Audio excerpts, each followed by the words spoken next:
The quad stretch, or the kneeling quad stretch, is stretching these muscles through here. There's 4 major quad muscles, but we're mainly stretching the rectus femoris muscle in through here. People who don't use their glutes, people who don't have good alignment with their lunges, squats and deadlifts, and also wear high heels, use their quads to become quad dominant. Now the more you're quad dominant, the less you lose your glutes and the more likely that you're going to get a knee injury or your knees are going to come in through here. If you add an ankle compensation, the more stress you're going to have. I find that people have most, I'm going to say 70 to 80% of people who have knee pain through here can get a good alleviation of that pain just from this stretch doing for 1 minute.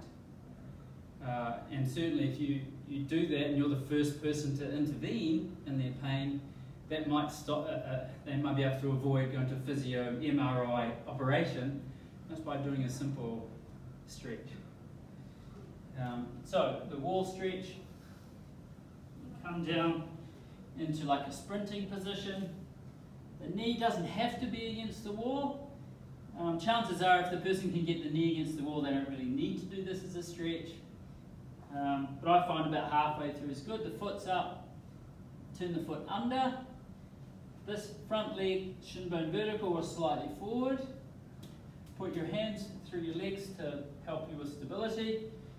Make sure your feet are wide and then just slowly come up. So I've started to feel a stretch there and I'm coming up. Now how people stretch is, avoid the stretch or cheat is they arch their lumbar spine.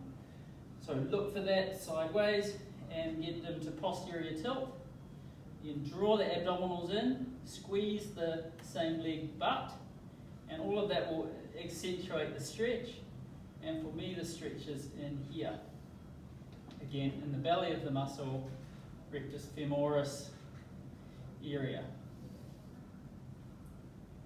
Again, you can hold this stretch for a long time. Now, at this point, it's important not to allow the client to fidget too much. Because every time they change position, the brain is activating the stretcher reflex position, and it's a new stretch. So even though you think, oh, I've held for 10 seconds and the Golgi tendons should relax, they won't if you keep wandering around like that. So you must, if you see them wandering, put their hands here for stability.